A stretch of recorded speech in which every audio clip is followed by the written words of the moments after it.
it's not football season or anything close to football season when I spend any amount of time with Tom Pelissero like I just did in the Roku channel only segment talking about wedding songs.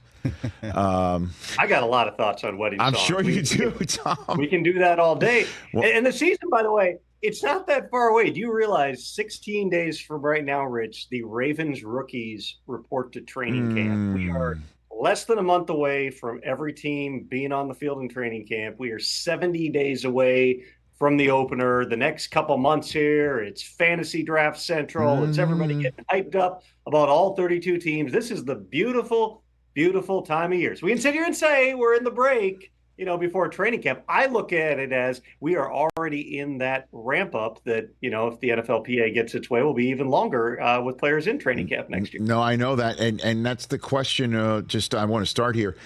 We've had a couple players on, and I asked about reconfiguring the offseason, about maybe being in a ramp up to training camp right now, that leads into training camp, and not have OTAs and things of that nature. We had who was the guy from who we have on who's really into that idea of moving it around. Definitely wasn't a reporter, I can tell you that. Well, I know that. I mean, no, Adam Thielen. Adam Thielen from Carolina. That's right. Yeah. He was way into that idea.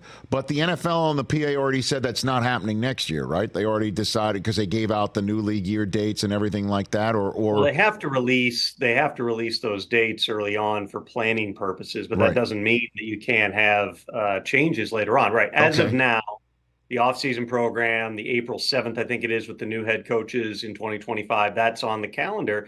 But this is very much a fluid situation. I mean, all these things are governed, Rich, by the collective bargaining agreement, and that runs beyond the end of the decade here. But with new leadership at the NFLPA, with Lloyd Howell taking over, Jalen Reeves-Maybin's the new president, they're kind of taking a look at some of these things and saying, well, can we take aim maybe at some things that don't necessarily make a ton of sense. We've already seen them do it with the gambling policy, making adjustments there.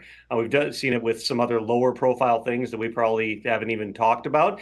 And this would be another one where, listen, everyone I've talked to, the consensus from a football perspective is that this makes a ton of sense. Why is the NFL the only league that has everybody ramp up to the best shape of their lives and then everybody go away for 6 weeks and then let's go right back into it and put on pads and do it even more intensely? It's more about the social aspects and the personal aspects of this that would create a great deal of challenges here. We'll see whether or not something advances and whether there could at minimum be tweaks in 2025. But this is very much something that I don't want to say it's a priority for the union, because this isn't like this would be the chip that they would want to give the NFL 18 games. But it certainly is something the union leadership, and from what I'm told, the majority of players believe does make sense. And if the medical data sounds like it would back it up as well, it's something that the league and the union might decide collectively to do at some point. It's just a matter of how and when you implement it. Catch the Rich Eisen Show every single day on the Roku channel, 12 to 3 Eastern, for free.